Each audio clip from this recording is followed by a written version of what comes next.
خیبر پختونخوا اور گلگت بلتستان کے کئی علاقوں میں بدترین سیلاب، تباہی اور بربادی کی داستانیں اور تلخ یادیں چھوڑ گیا ہے۔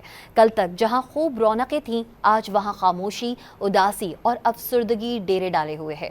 متاثرہ علاقوں میں وفاقی و صوبائی حکومتوں سمیت پاک فوج اور دیگر اداروں کی ریسکیو کاروائیاں بھرپور طریقے سے جاری ہیں۔ خیبر پختونخوا اور گلگت بلتستان کے مختلف اضلاع موسمی آفات کی شدید لپیٹ میں ہیں۔ ایک ہفتے کی موسلادھار بارشوں، سیلابی ریلوں اور لینڈ سلائڈنگ کے باعث مختلف حادثات میں ہر جانب تباہی کے آثار ہیں۔ سیلاب کے موزوں ریلوں کے باعث بڑے ارمانوں سے بنائے گئے مکانات گر گئے، ہنستے بستے گھرانے اجڑ گئے۔ خیبر پختونخوا اور گلگت بلتستان کے سیلاب زدہ علاقوں میں وفاقی اور صوبائی حکومت، فوج، مقامی انتظامیہ اور دیگر ریسکیو اداروں کی جانب سے کارروائیاں جاری ہیں۔ وفاقی وزارت صحت کی جانب سے C-130 طیارے کے ذریعے ادویات اور طبی سامان روانہ کیا گیا۔ NDMA، مسلح افواج اور فلاحی اداروں کی جانب سے بھی خیبر پختونخوا کے لیے خیمے، کمبل، generator, dewatering pumps, ration bags اور دوائیں بھجوا دی گئیں۔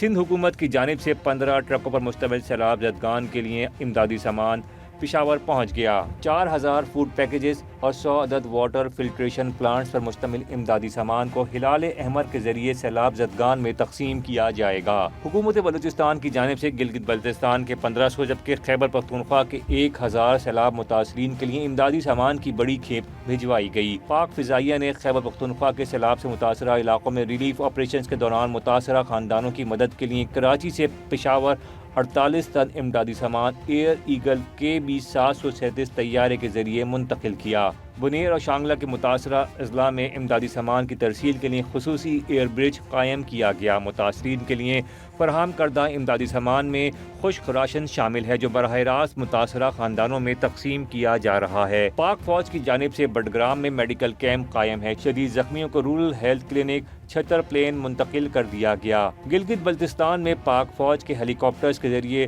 ٹیرو گاؤں کے زخمیوں کو اسپتال منتقل کر دیا گیا۔ نیلتر ایکسپریس وے ٹریفک کے لیے آج تیسرے روز بھی بند رہی۔ شاہراہ بلتستان پر سیلاب کے باعث بہہ جانے والے پل کی بحالی کا کام جاری ہے۔ اس پل کے بہہ جانے سے بلتستان کے 4 اضلاع کا زمینی رابطہ گلگت سے منقطع ہے۔ 4 روز سے بند 3 بجلی گھر بھی بحال کر دیے گئے۔